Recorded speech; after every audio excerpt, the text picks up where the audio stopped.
Hello everyone, आज हम लोग पढ़ने वाले हैं मेल रिप्रोडक्टिव सिस्टम। तो सबसे पहले देखते हैं कि मेल रिप्रोडक्टिव सिस्टम जो है वो प्रेजेंट कहाँ होता है। सो मेल रिप्रोडक्टिव सिस्टम जो है वो प्रेजेंट होता है हमारा पेल्विक रीजन के अंदर। ठीक है, पेल्विक रीजन के अंदर प्रेजेंट होता है। अब मेल रिप्रोडक्टिव सिस्टम जो है वो कंसिस्ट करता है, मतलब क्या है, क्या क्या चीज़ें इसके अंदर प्रेजेंट होती हैं। सबसे पहले प्रेजेंट होती है टेस्टिस, उसके बाद होता है एसेसरी ग्लैंड्स, एसेसरी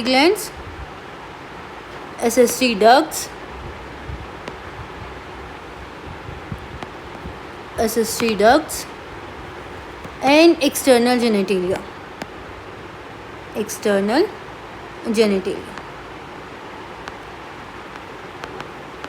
ठीक है। ये सब चीज़ें क्या होती है, प्रेजेंट होती है। यानी कि male reproductive system consist of testis, accessory glands, accessory ducts, external genitalia. अब ये देखने के बाद हमने क्या कर रखा है कि जो हमारा मेल रिप्रोडक्टिव सिस्टम जो है उसको, उसके जो ऑर्गन्स हैं उसको हमने दो पार्ट्स में डिवाइड कर रखा है। One is primary sex organ,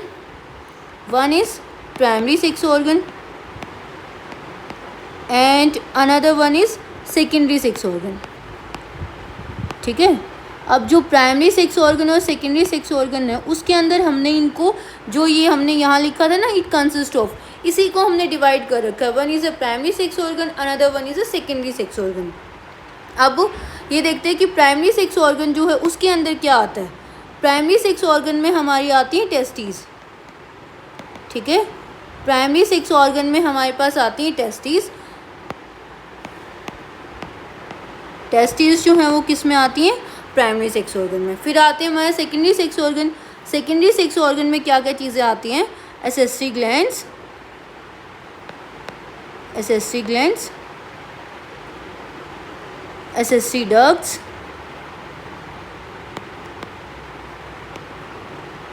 ducts, and external genitalia,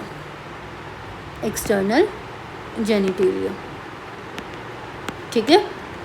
ये सब चीज़ें किसके अंदर आती हैं, हमारे सेकेंडरी सेक्स ऑर्गन में आती हैं। अब क्वेश्चन हमारे पास ये अराइज होता है कि हमने इनको primary sex organ and secondary sex organ इस तरीके से डिवाइड करने का रीज़न क्या है, किस बेसिस पे हमने इनको, टेस्टिस को हमने प्राइमरी सेक्स ऑर्गन के अंदर डाला, टेस्टिस को हमने प्राइमरी के अंदर डाला, सेकेंडरी सेक्स ऑर्गन के अंदर हमने एसेसरी ग्लैंड्स को डाला, एसेसरी डक्ट्स को डाला, एक्सटर्नल जेनिटेलिया को डाला। ठीक है, अब ये देखो, प्राइमरी का मतलब क्या होता है कि यानी कि हमारे पास सबसे पहले कुछ काम होने वाला जो काम होता है, तो जो सबसे पहले कुछ काम करने वाला होता है वो टेस्टिस करती हैं। टेस्टिस क्या काम करती होती है, टेस्टिस का हमारे पास फंक्शन क्या होता है, फॉर्मेशन ऑफ गैमेट्स, गैमेट की फॉर्मेशन करती है। उसके साथ साथ में जितने भी सेक्स हार्मोन्स होते हैं वो सेक्स हार्मोन्स को रिलीज़ करने का काम जो होता है वो भी यही होता है। यानी कि मेल सेक्स हार्मोन्स जो हैं, मेल सेक्स हार्मोन्स को भी रिलीज़ करती होती है। अब ये सब काम जो है, सबसे पहले टेस्टिस का क्या काम होगा कि फॉर्मेशन करेगी, गैमेट्स को बनाने का काम क्या कौन करता होता है, टेस्टिस करता होता है। इस बेसिस पे हमने क्या कर रखा है, उसको प्राइमरी सेक्स ऑर्गन की कैटेगरी में डाल रखा है। यानी कि टेस्टिस नहीं होती हैं देन सेकेंडरी ऑर्गन्स का कोई भी यूज़ हमारे पास नहीं होगा।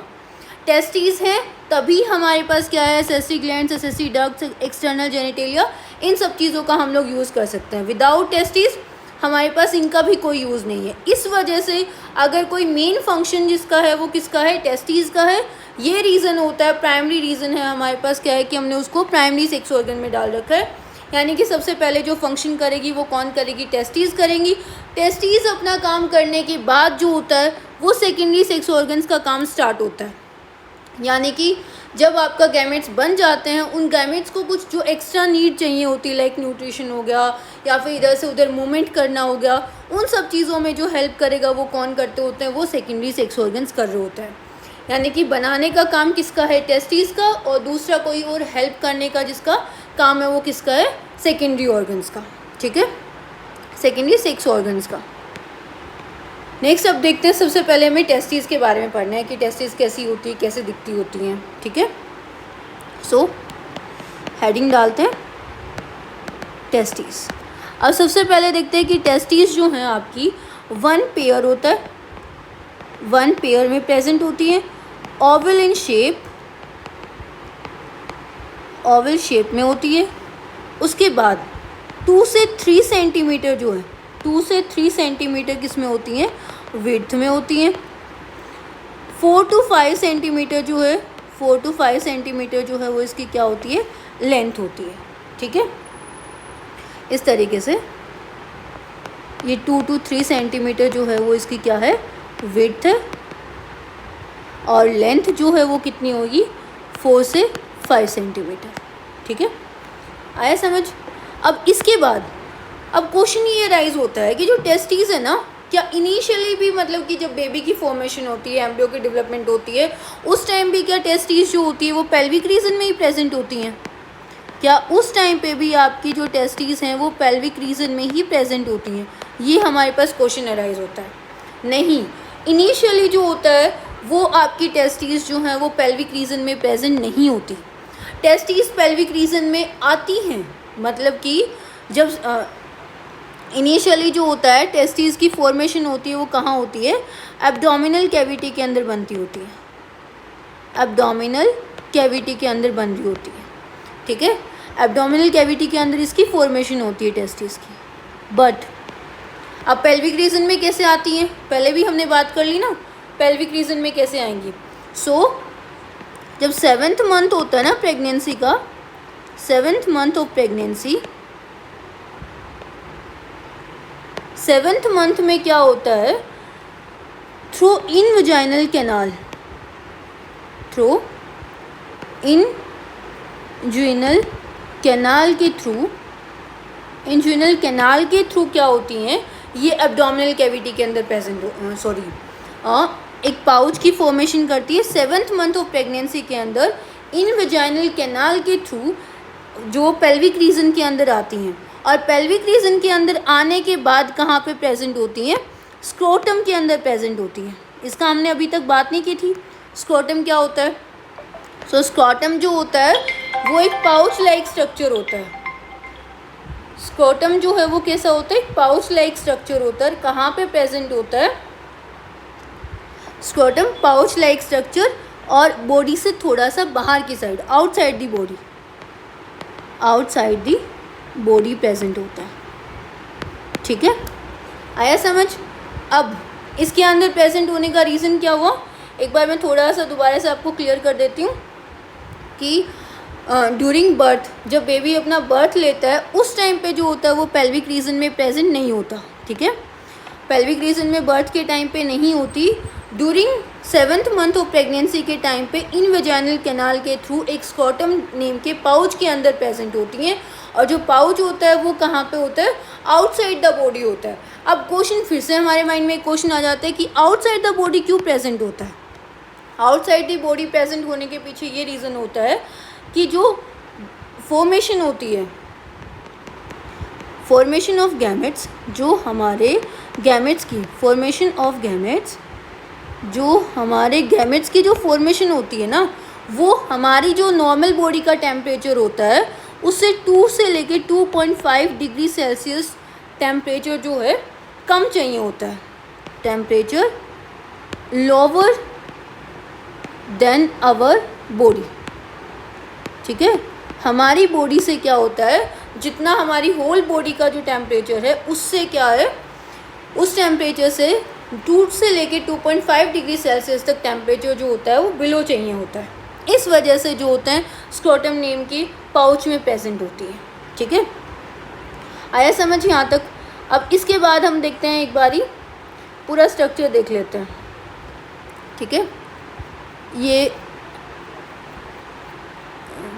कहाँ, ये देखो, ये होता है हमारे पास पूरा मेल रिप्रोडक्टिव सिस्टम का पूरा स्ट्रक्चर। एक बारी मैं आपको हल्का सा इंट्रोड्यूस कर देती हूँ कि यहाँ है, ये है आपकी यूरिनरी ब्लैडर।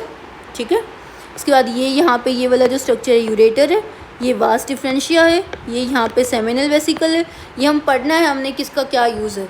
ये प्रोस्टेट ग्लैंड है, दिस इज़ बल्बोयूरेथ्रल ग्लैंड। यहाँ पे अब ये देखो, ये टेस्टिस के बारे में अभी हमें पूरा डिटेल में पढ़ना है।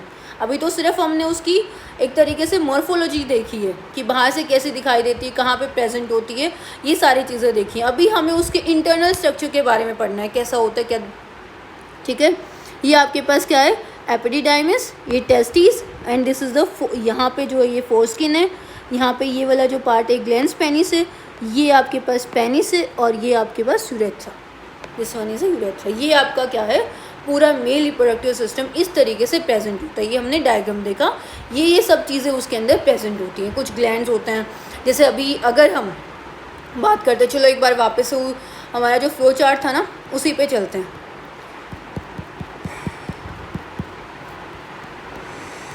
इज इट, इसके अंदर हम नोट करते हैं एसेसरी ग्लैंड्स में क्या आता है। ठीक है, एसेसरी ग्लैंड्स क्या क्या चीज़ें कंसिस्ट करती होती हैं।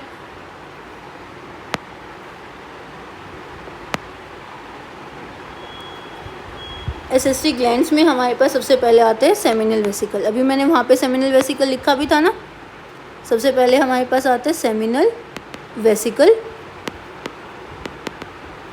ठीक है, उसके बाद जो सेमिनल वेसिकल है ना वो 2 होते हैं नंबर में।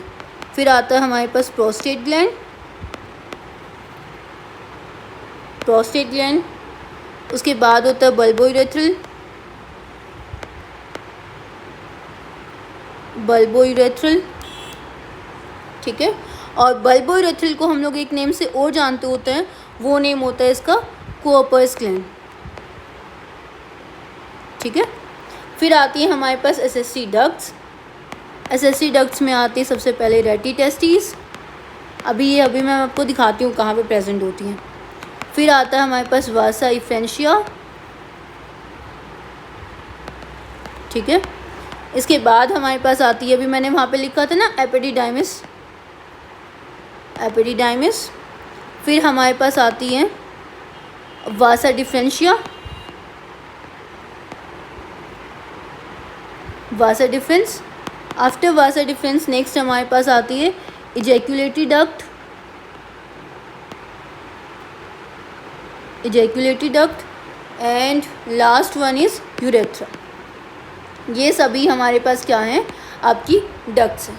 फिर जो एक्सटर्नल जेनिटेलिया है वो कंसिस्ट करता है, उसमें क्या क्या चीज़ें होती हैं, उसमें होता है पेनिस एंड स्क्रोटम।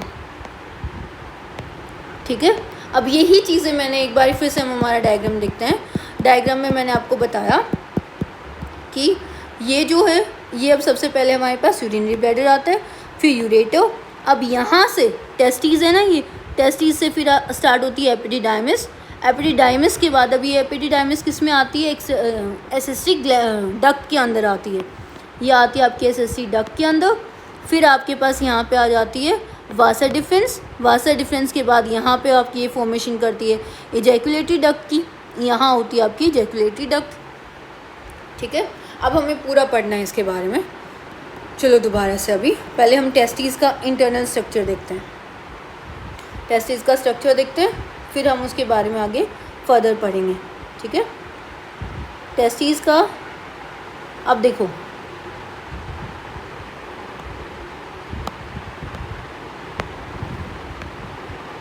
इस तरीके से होती है। ठीक है, ऐसे में होती है।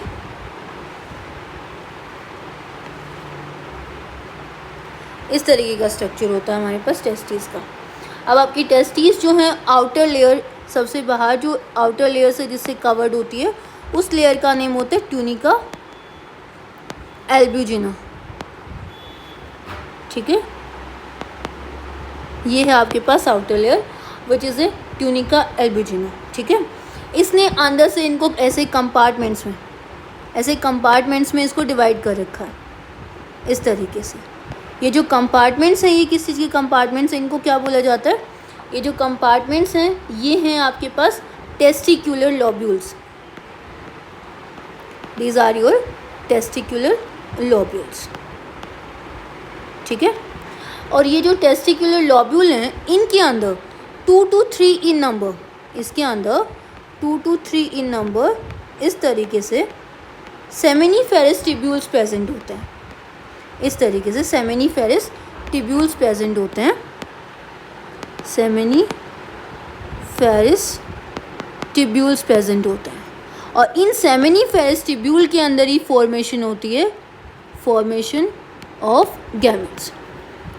ठीक है, यानी कि आपका जो स्पर्म सेल है उसको बनाने का काम वो कहाँ पे बनते होते हैं, वो कहाँ बनता है, स्पर्म की फॉर्मेशन होती है सेमिनिफेरस टिब्यूल के अंदर। ठीक है, आया समझ। इसके बाद अब ये सेमिनिफेरस टिब्यूल की फॉर्मेशन होगी, फॉर्मेशन होने के बाद इसको बाहर भी निकलना है ना, इनको बाहर भी निकलना होगा।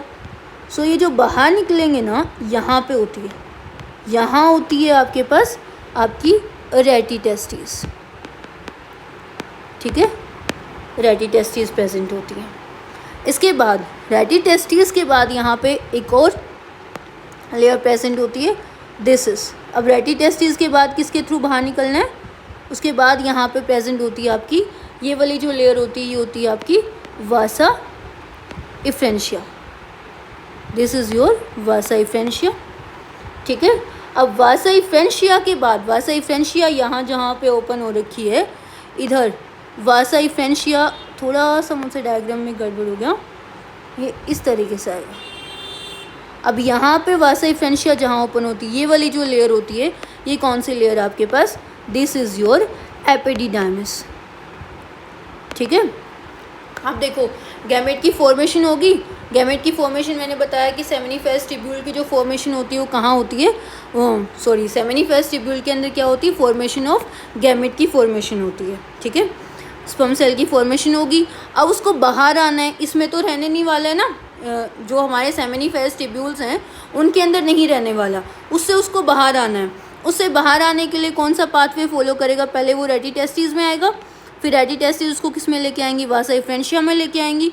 उसके बाद वो कहाँ आता होता है, आपकी एपिडिडाइमिस के अंदर आता होता है।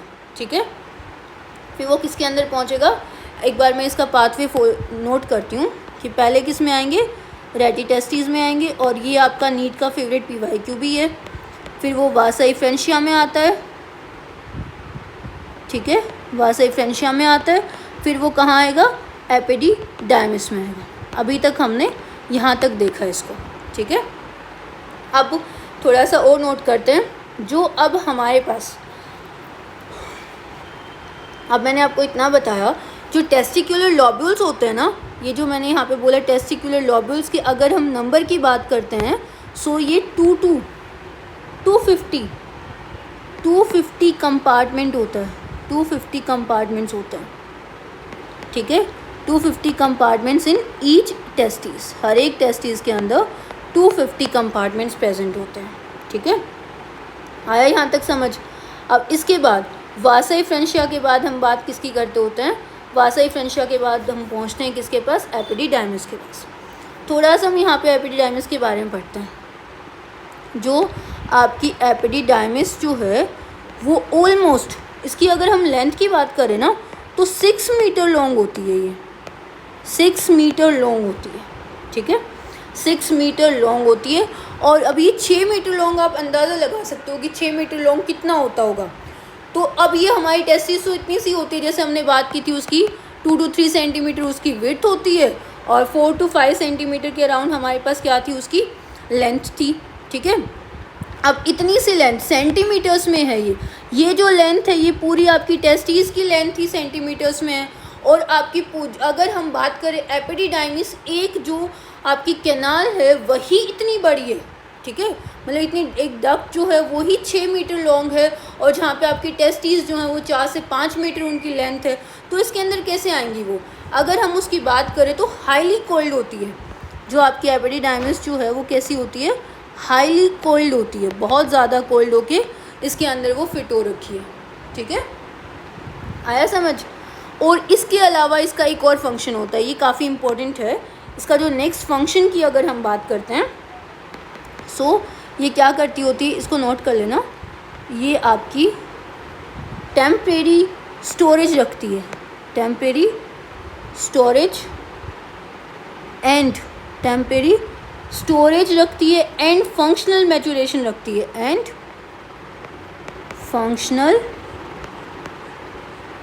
फंक्शनल मैचुरेशन किसकी है, किसकी मैचुरेशन होगी, टेम्परेरी स्टोर भी करके रखती है, थोड़ा सा मैच्योर होने में भी हेल्प करती है, किसकी, मैचुरेशन ऑफ स्पर्म। आपके स्पर्म सेल की हेल्प करती होती है ये, ठीक है। इसके बाद जो एपिडिडाइमिस जो चीज़ें सिक्रीट करती है, उन सब चीज़ों को रिसीव कौन करता है? जैसा मैंने बताया, रेडी टेस्टिस, सबसे पहले रेडी टेस्टिस का क्या फंक्शन था? रेडी टेस्टिस जो है वो क्या कर रही थी? रिसीव कर रही थी, रिसीव स्पर्म, ठीक है, वो रिसीव करती है स्पर्म्स को। उसके बाद स्पर्म किस में आते हैं? उसके बाद वासा डिफरेंशिया में आ रहे थे, यही पाथवे फॉलो हो रहा है ना। उसके बाद वो वासा डिफरेंशिया में आते हैं। वासा डिफरेंशिया के हमने देखा रेडी टेस्टिस को लीव करती है और ओपन किस में होती है? ओपन इनटू एपिडिडाइमिस के अंदर क्या होती है? ये ओपन होती है। फिर हमने देखा किस में आएगी? एपिडिडाइमिस के अंदर आती है। अब एपिडिडाइमिस के फंक्शंस हमने देखा। फिर हमारे पास जो हमारे स्पर्म सेल्स है वो कहाँ आते हैं? वो हमारे वासा डिफरेंशिया के अंदर आते हैं, ठीक है, वासा डिफरेंस के अंदर आते होते हैं। वासा डिफरेंस का क्या काम होता है? ये एक तो क्या था, जैसे मैंने आपको डायग्राम दिखाया था, ये लूप करती होती है, लूप्स ओवर यूरिनरी ब्लैडर, यानी कि लूप्स ओवर यूरिनरी ब्लैडर के ऊपर से निकलती होती है, लूप्स ओवर यूरिनरी ब्लैडर, ठीक है, आया समझ? इसके बाद नेक्स्ट इसका फंक्शन क्या करता है? अब receives duct from seminal vesicle, receives duct, receives duct from seminal vesicle, from seminal vesicle। अब जो भी सेमिनल वेसिकल की जो सिक्रीशन होती है ना, वो कौन रिसीव करती है? वासा डिफरेंस करती होती है। ये सारी चीज़ें हमने देखी हैं।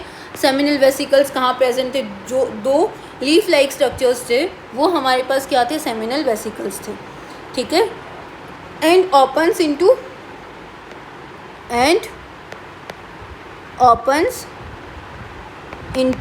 ओपन किस में हो रही थी? ओपन्स इनटू यूरेथ्रा के अंदर ओपन होती है, ठीक है। एज एक चीज़ और, एज ए इजैक्यूलेटरी डक्ट, ठीक है, एज ए इजैक्यूलेटरी डक्ट किसके अंदर ओपन होती है? यूरेथ्रा के अंदर होती है। अब वासा डिफरेंस के बाद हमने नोट भी किया था ना, वासा डिफरेंस के बाद हमारे पास कौन आती है? इजैक्यूलेटरी डक्ट आती है, इजैक्यूलेटरी डक्ट आ रही होती है। उसके बाद नेक्स्ट हमारे पास आती है, लास्ट वन आती है यूरेथ्रा। यूरेथ्रा जो है ओरिजिनेट होती है यूरिनरी ब्लैडर से। अब एक चीज़ और नोट करते हैं, जो इजैक्यूलेटरी डक्ट है ये क्या क्या चीज़ें कंसिस्ट करती है? इजैक्यूलेटरी डक्ट के अंदर हमारे पास आती है वासा डिफरेंस, ठीक है, वासा डिफरेंस। उसके साथ साथ में जो वासा डिफरेंशिया लेके आती है वो सारी चीज़ें, और जो आपके सेमिनल वेसिकल्स जो होते हैं उनका जो सिक्रीशन होता है, ये सारी चीज़ें कंसिस्ट करके कौन बनती है? इजैक्यूलेटरी डक्ट बनती होती है। फिर हम देखते हैं यूरेथ्रा। यूरेथ्रा जो है वो कहाँ से ओरिजिनेट होता है? ओरिजिनेट फ्रॉम ब्लैडर, ओरिजिनेट होता है आपका कहाँ से? ब्लैडर से ओरिजिनेट होता है। उसके अलावा एक्सटेंड्स थ्रू पेनिस, एक्सटेंड होता है थ्रू पेनिस, ठीक है, एंड कम्स आउट, एंड बाहर आता है, and comes out as a urethral meatus, ठीक है, एज ए यूरेथ्रल मिएटस क्या होता है? ये बाहर आता है। और यूरेथ्रा जो है ये वाला पॉइंट भी काफ़ी इंपॉर्टेंट है। यूरेथ्रा जो है वो हमारे पास क्या है? कॉमन पैसेज होता है, कॉमन पैसेज किसके लिए होता है? Common passage for sperms and urine, ठीक है। और ये वाला जो पाथवे जो है, पहले रेडी टेस्टिस, फिर वासा डिफरेंशिया, उसके बाद नेक्स्ट एपिडिडाइमिस, फिर vasa deferentia, ejaculatory duct and urethra, ये सेम चीज़ जो होती है वो हमारे पास जो है, ये नीट का PYQ है, वो जो उसके अंदर पूछा जाता है कि स्पर्म्स जो है आपका कौन सा पाथवे फॉलो करते होते हैं, ठीक है। आई होप आप लोगों को समझ आया होगा। नेक्स्ट जो है आगे वाला हम फर्दर नेक्स्ट क्लास में करने वाले हैं, आगे इससे आगे जो कंटिन्यू करना है, ठीक है। आई होप समझ आया होगा आपको।